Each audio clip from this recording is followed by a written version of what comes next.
बूटियाँ खा जाएंगी। दूसरा उसका नुकसान क्या होगा कि जब आप हार्वेस्ट करेंगे उसमें भी आपको प्रॉब्लम होगा। और तीसरा उसका नुकसान क्या होगा कि उसकी क्वालिटी ख़राब होगी।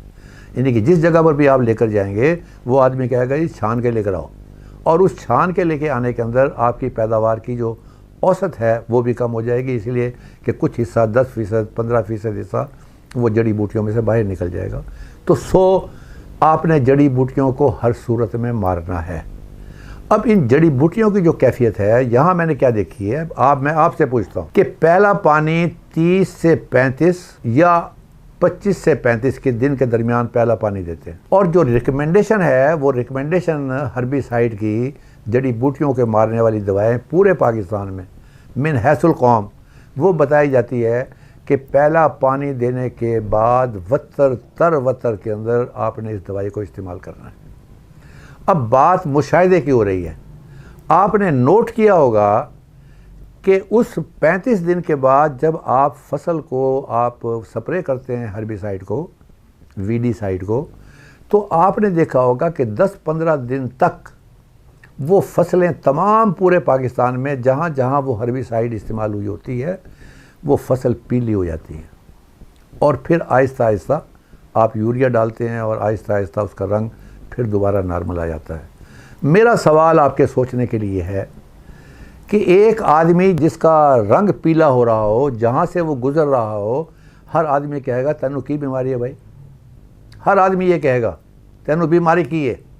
तो ये असल वो स्ट्रेस है हर्बिसाइड का कि 30 दिन की फसल के बाद आपने हर्बिसाइड डाली, उसने जड़ी बूटियों को ख़त्म कर दिया, लेकिन एट द सेम टाइम उसने आपकी असल फसल को भी उसने दाबा लगाया। अब उस दाबे के अंदर जो आपकी पैदावार कम होगी उसका आप अंदाज़ा करिए कि आपका अपना बच्चा बिल्कुल ठीक ठाक है, 2-3 दिन बुखार हुआ है। वो बुखार होने के बाद जब वो स्कूल में जाएगा तो वो स्कूल वाले भी उसका ख्याल रखेंगे और आप भी ख्याल रखेंगे उसका।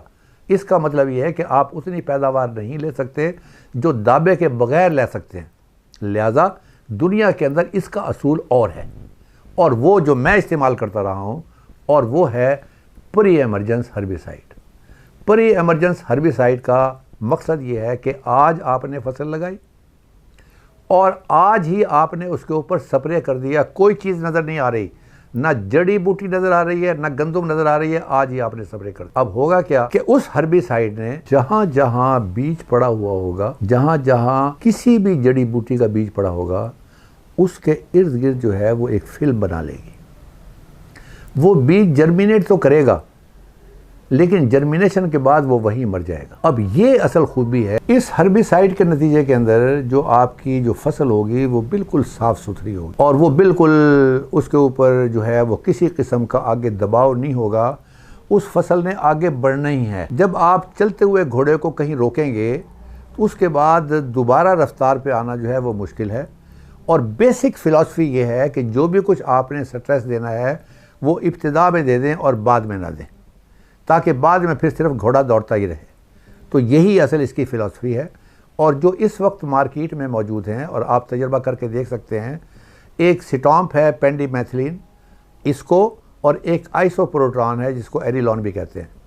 इन दोनों की दी हुई डोज को आप मिलाएं और आप उसका स्प्रे करें, और इंशाअल्लाह ताला नतीजे के अंदर आपको जो 7, 8, 10 दिन के बाद जो फसल नज़र आएगी वो गंदम के अलावा कोई और चीज़ नज़र नहीं आएगी। अब वो जो 35 दिन के बाद धक्का मिलता है आप उससे बच गए। ये जो आप खुराक खिला रहे हैं, ये खुराक अपनी जो पैदावार आपने देनी है, जो आपने फसल को उठाना है, इस खुराक को वो पूरी तरीके से इस्तेमाल करें। सेकेंड चीज़ जो है वो एक लेज़र लेवलर हो गया, फिर आपने सीड की सिलेक्शन कर ली, फिर आपने हर्बिसाइड का कर लिया।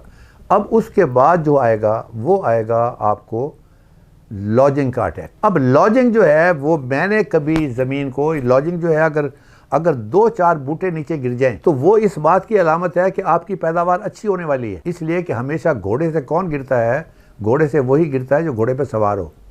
जो घुटनों के बल चल रहा हो वो कभी नहीं गिरेगा। ये अगर 2-4 बूटे नीचे गिर गए हैं तो ये असल आपके लिए खुशखबरी है कि आपकी पैदावार इंशाअल्लाह ताला अच्छी होने वाली है। लेकिन अगर सारी फसल गिर रही हो तो इसका मतलब ये है कि सारा किया कराया जो है वो आपका फू में जा रहा है। अब इसके बाद जो आपकी प्लांटिंग है और ये जो आपकी लॉजिंग है, उसको रोकने का मैंने एक ही तरीका देखा है, और वो तरीका ये देखा है कि ये जो आप ज़िम्मेदार पुराओ दब के वाओ ते रज के खाओ, ये जो 30 साल पहले और 40 साल पहले महकमा ज़राअत वाले रोड पर लगाते थे, वो किधर समुद्र में फेंक दिया उन्होंने इस नारे को, किधर चला गया, अब कोई नज़र नहीं आता।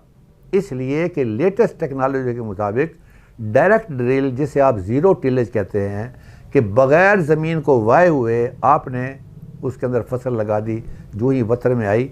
अब यहाँ पाकिस्तान में लोग ये समझते हैं कि शायद ये मुंजी के अंदर लगाने का ही तरीका है, लेकिन मेरा तजर्बा मुंजी का नहीं है। ये कपास में भी लग सकती है, ये दूसरी चीज़ों में भी लग सकती है। सवाल ये है कि आपने ऊपर वाली चीज़ को जो है ख़त्म करना है, ज़मीन को वतर में लेके आना है, और वो फसल जो लगेगी वो आपके लॉजिंग के इम्कानात बहुत कम कर देगी। वाई? अब मैं उसका जवाब देता हूँ। जब मैंने ज़मीन को दब के वाया और रज के खाने की उम्मीद के अंदर मैंने पूरा का पूरा जोर लगा दिया, डीजल भी लगाया, ट्रैक्टर भी लगाया, आदमी भी लगाया, सारा कुछ लगाया, लेकिन मैंने ज़मीन को इतना पोला कर दिया कि आइंदा 1 साल तक वो सख्त नहीं होगी। लिहाजा जब मैंने गंदम लगाई है, गंदम को मैंने 3 पानी भी लगाए हैं, और उसके नतीजे के अंदर बेहतरीन मैंने पूरी कोशिश की। उसके नतीजे के अंदर उसका झाड़ जो है, जो हम कह रहे हैं कि 80 मन और 50 मन और 60 मन और 70 मन जिसकी हम उम्मीद रख रहे हैं, उसका बोझ भी ज़्यादा होना चाहिए। अब इसकी जड़ें चूँकि पोली ज़मीन में हैं, जो आपने तैयार की हैं, जो अपने सर पे आप ही कुआड़ा मारा है आपने, और उसके अंदर पानी भी लगा हुआ है, या रात को बारिश हो गई है, तो वो जो उसकी पकड़ है जड़ों की, वो जड़ों की जो पकड़ है वो इस काबिल नहीं होती कि उस पूरे बोझ को बर्दाश्त कर। उसके नतीजे में वो फसल गिर जाएगी। अब आ जाए हम डायरेक्ट ड्रिल का या ज़ीरो टिलेज। ज़ीरो टिलेज के अंदर आपने ज़मीन को नहीं किया, तैयार नहीं किया, आपने डायरेक्ट लगा दिया सिर्फ वतर की हालत के अंदर।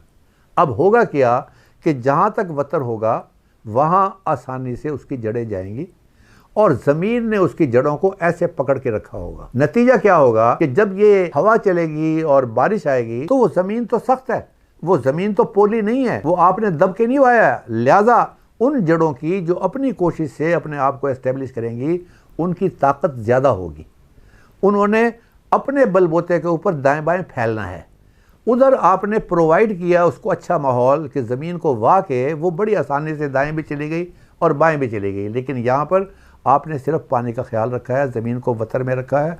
उसके नतीजे के अंदर पानी की तलाश में ये जो जड़ें हैं ये दाएं बाएं भागती रही हैं, और उन्होंने अपना गुच्छा इतना मजबूत बना लिया है कि ऊपर वाला बोझ जो है वो उसको बर्दाश्त कर सके। नतीजा ये है कि यहाँ पर ये लॉज नहीं होगी, तो आपका ये मसला जो है ये आपका हल हो गया। नाउ वी आर कमिंग, जो बड़ी चीज़ मैं देख रहा हूँ वो मैं देख रहा हूँ रस्ट, और रस्ट की कहानी पहले भी नज़र आती रही है।